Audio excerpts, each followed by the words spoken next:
This question says, in which of the following is the ONO bond angle highest, right? So obviously for that we need to know the shape of all of these, right? So let's draw, right? So nitrogen, in first one you have NO2, right? So what is the you know that NO2 is an odd electron molecule, right? So nitrogen has 5 electrons. It will be forming a coordinate bond with an oxygen atom. It will be forming a double bond with a oxygen atom. And as far as the hybridization here is concerned, we can see here that based on, like, you can see here that nitrogen is attached to a more electronegative oxygen atom. We will be considering the odd electron as well as far as hybridization is concerned. Normally what do we take? We take sigma bonds and lone pairs, right? So here we also have an odd electron. Should I consider it or not? That depends upon the electronegativity, right? So of central atom and terminal atom.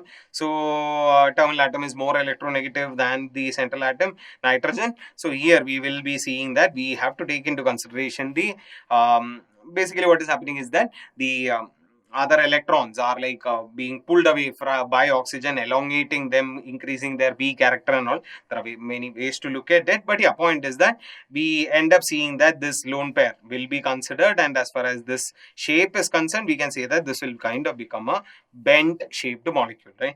And as far as NO2 plus is concerned, NO2 plus has structure like this, right? N with double bondo and a positive on the central nitrogen atom, right? So this is obviously a linear shape, right? So which of the following has the highest bond angle? There can't be anything greater than 180 degree here, right? So obviously this is going to be my answer. NO2 minus, how does it look? NO2 minus is something that looks like this. Again, a bent molecule. So if I want to compare this NO2, original NO2 and NO2 minus, here we have an actual lone pair, right? So it will be able to compress this better. Think in terms of VSEPRT, right? So we can say that this is an odd electron. How much will it be able to, like, push away the other electron clouds anyway? So this bond angle is going to be larger, right? If I had to compare them. Not a part of the question. I'm already done with my answer. The 180 degree in NO2 plus, obviously this is the answer, right? And in NO3 minus, what do we have? We have N coordinate bond O, single bond O minus and a double bond O, right? This is what we have. So obviously here also we have like what you can call as a sp2 kind of a situation, almost 120 degree, almost, right? So this is a resonance hybrid and all. So you end up getting like around 120 degree only. But yeah, point is that the highest bond angle is what was asked. Obviously in NO2 plus, I can see bond angle is 180 degree, which is the highest. So obviously correct answer is B option. In Van der Waals equation of state for a non-ideal gas, the term that accounts for intermolecular forces is. Simple question, direct question. What exactly is this? This is our, ideal gas equation is PV molar is equal to RT.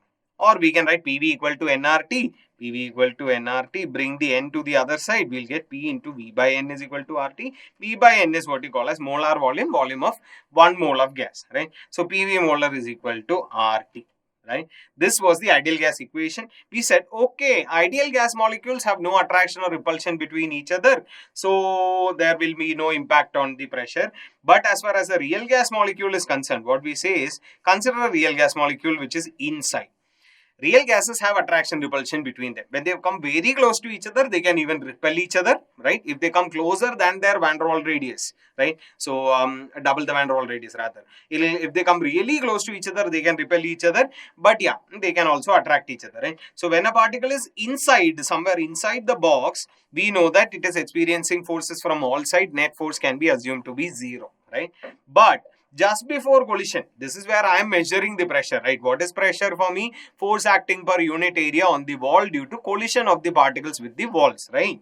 So obviously, when the particle is going to collide, this is where I am taking my pressure measurement. Obviously, just before colliding, the molecule is only experiencing attraction from behind, right? So the molecules that are behind it is pulling it. So the molecule was coming with some velocity, right? Faster the molecule strikes, higher will be the pressure, right? So if the molecule is coming really fast originally, but just before collision it slows down, right? So it was coming fast, but then just before collision it slows down. Why? Because while it was inside, it was not experiencing any net attraction repulsion. But just before collision, it is going to experience a backward pull, which means that it is going to slow down before collision, which means that the observed pressure is going to be less, right? So what we say is, let's say, for example, I'm reading, right? I like use some instrument and I'm getting a reading of 1 atmosphere, right? So 1 atmosphere is the reading I'm getting. This 1 atmosphere was caused by that slow molecule. What if that molecule did not slow down? What if it was ideal? It will come and bang with higher velocity, which means the pressure reading would have been higher, right? So ideally, this pressure should have been greater than 1. So we write, okay, I have to take some pressure correction into account. And then we say, okay, the entire molar volume is not available for us, all gas molecules to move about, because real gases we know have actual volumes that will have to be somehow accounted, right? The entire volume of vessel is not available for gases to move around. So we say some excluded volume, some volume correction has to be removed from this. So we write, okay, Vm minus B is equal to RT. This is our corrected gas equation. Okay. So I should have just written delta V here rather. Right? So there has to be a pressure correction, there has to be a volume correction. Now as far as this delta P is concerned, this is what we take as A by Vm square. P plus A by Vm square. Basically what we see is that this delta P is going to be proportional to N by V whole square. Right? What we see is that pressure correction is going to be proportional to the particle density. Obvious, right? More number of particles. Just think about two boxes. One has a particle and there is less particles behind it. There is an identical box. Everything else is same. It's just that there are way too many molecules inside. Higher particle density. Obviously, it will experience greater pull, no? So, obviously, it will slow down more. And obviously, pressure correction will be more, right? So, we say that, okay, delta P is proportional to N by V whole square. Or you can also write this as proportional to 1 by Vm whole square. Because V by N is this thing, right? Molar volume. So I can write this as 1 by Vm. N by V can be written as 1 by Vm and whole square. So 1 by Vm square. So we'll get delta P equal to A into 1 by Vm square or A by Vm square. For 1 mole, it is normally written as A by V square also, right? So what is our final answer? Looking at the option B. A option says B. No, B takes care of volume of molecules, that is the excluded volume part, and that is not because that is not something that takes into account the intermolecular forces. RT obviously not. A by V square is of course what we are looking for, so the correct answer is of course option C.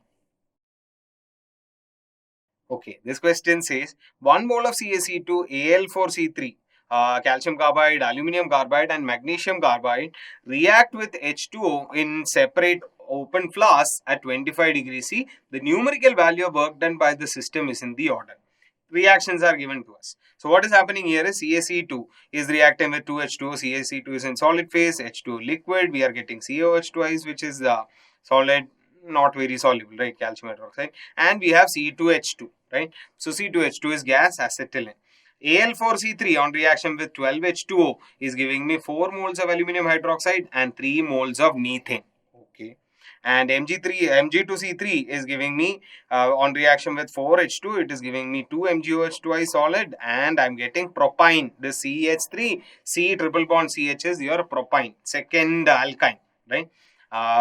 So yeah, what is asked? We have to find out the numerical value of work done by the system, and we want to find the order.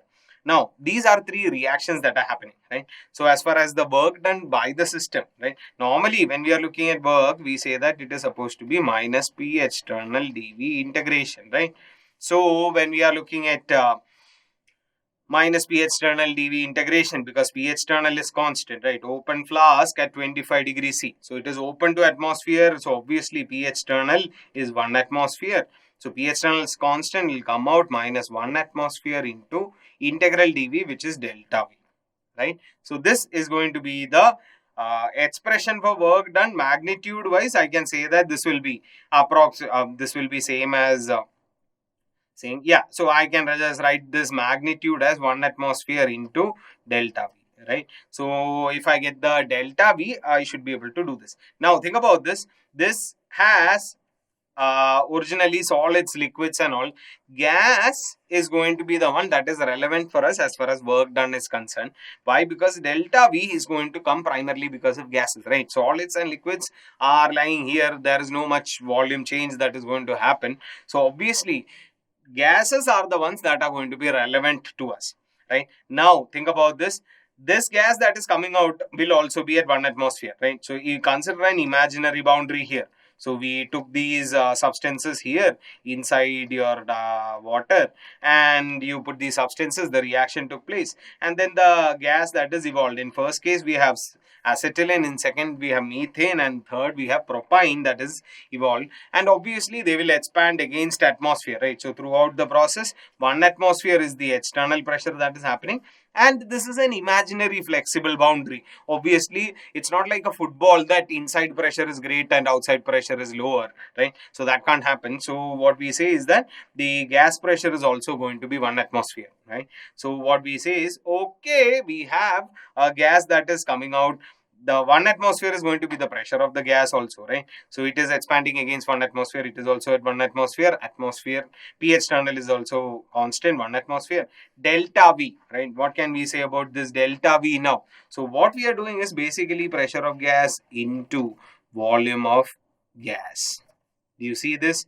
Because delta V, what is delta V going to be? The volume of gas only, right? So the change in volume, the expansion that is happening against atmosphere is that of the volume of the gas only. So we can say that pressure of gas into volume of gas is going to be the magnitude, and we know that this is supposed to be equal to nRT, right? PV equal to nRT. So obviously pressure of gas into volume of gas will be equal to number of moles of gas into R into T. All of them are at the same temperature. R is obviously the same. So what is going to be the deciding factor? Number of moles of gas produced, right? So we had 1 mole each. So this also, calcium carbide also we had 1 mole, Al4C3 also we had 1 mole, and Mg2C3 also we had 1 mole only. So obviously from there I can see that I am getting 1 mole here, 3 moles here, and 1 mole here, right? 1 mole of gas. It doesn't matter if it is alkyne, which alkyne, right? So acetylene C2H2, CH3, C triple bond CH, this is propane, is also 1 mole only, right? So number of moles is same for 1 and 3, right? So for CaC2 and Mg2C3, number of moles is same, so their work done magnitude is going to be same, and work done will be more for Al4C3 because more number of moles, and you can see work done is directly proportional to number of moles of gas produced, right? I mean delta Ng would have been a better term, but yeah, whatever, right? So what do we see here? We can say that yeah, CaC2 and Mg2C3 should have the same value, and Al4C3 should be the highest, right? So I'm looking at only one place where at least two things are said to be equal. In all others, there is only greater than less than sign, right? So yeah, of course, the correct answer is B option. CaC2 and Mg2C3 both produce 1 mole, and hence the work done will be same. Al4C3 has 3 moles of gas produced, so obviously the work done will be more, and that is my final answer is B option. Okay, simple question based on first law here. 500, if 500 calorie of heat energy is added to the system and the system does a 340 calories of work on the surroundings, the internal energy changes. Simple. Delta U is equal to Q plus W. Change in internal energy is sum of heat and work. Sign convention has to be very clear. Heat given to the system, heat absorbed by the system is taken as positive. Heat lost by the system, heat taken from the system is taken as negative. Work done on the system, compression is positive. Work done by system during expansion is taken as negative, right? So if 500 calorie of heat is added to the system, so I can say Q is going to be plus 500 calorie, right? And the system does 350 calorie. System does, which means work is done by the system, so I have to take it as negative. So minus 350 calorie is work done. So change in internal energy is how much? 500 minus 150, 350, which is obviously 150 calorie. So this is my final answer. Change in internal energy is plus 150 calorie, not minus 150. Correct answer is option B. Okay, the mass percentage of NaOH in water is given as 4.7% here. And what is the mole fraction of NaOH in the solution? right? So this is a typical question, what we call as a conversion of concentration term, right? How do we know this? We have been given mass percent, right? Mass percentage is also a concentration term only, right? Percentage weight by weight, mass percent, right? So the weight of solute that is there in 100 gram solution or mixture can be called as mass percentage, right? What is mole fraction? Mole fraction is number of moles upon total number of moles, right? Number of moles of that substance upon total number of moles in mixture or solution is called mole fraction. So one concentration term to another. So whenever you have these questions, the best method is to think about the concentration term given to us, which is 4.7% weight by weight. Think about its verbal definition. It is 4.7 gram in 100 gram solution.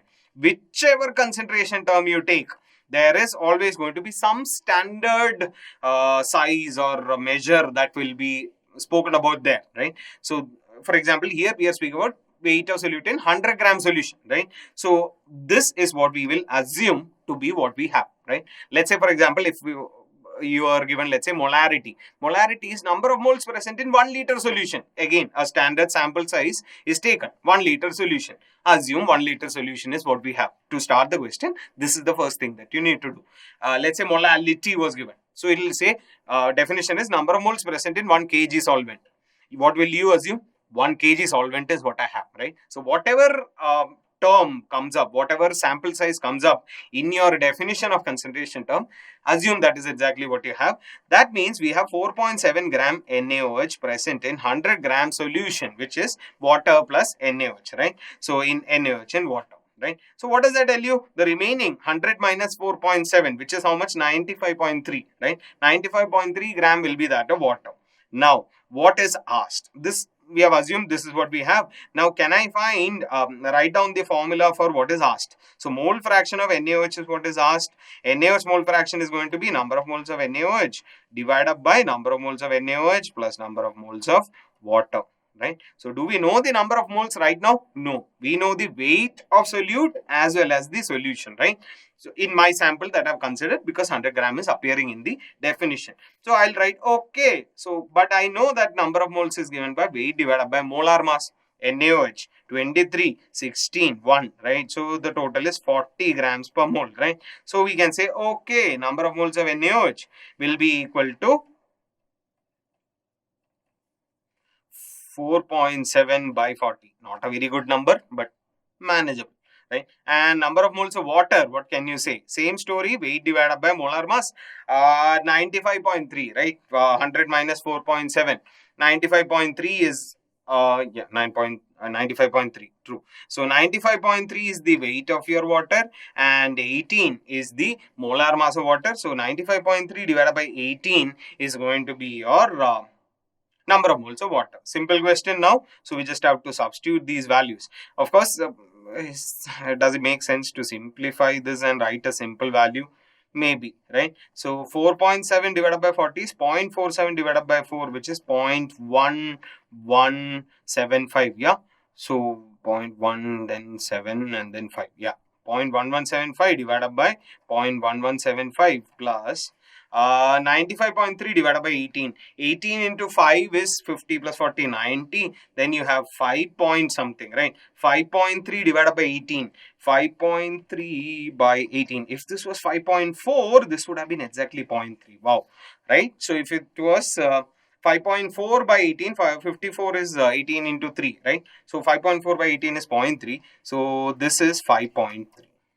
Slightly less than 5.3. So this is going to be what will we get? We'll be getting the value of 0.1175 divided by, or can I also approximate this as 0.12, bringing it down to 2 decimals, so that again it gets a little bit more easier to calculate. Let's see. The answers are not very close to each other, right? So 0.22, 0.22, 0.17, 1.7 impossible. There can't be more moles of NaOH than mixture or solution, right? Obviously this is discarded. The other three, they are decently far away from each other. A little bit of approximation is not going to hurt us. So 0.12 plus 5.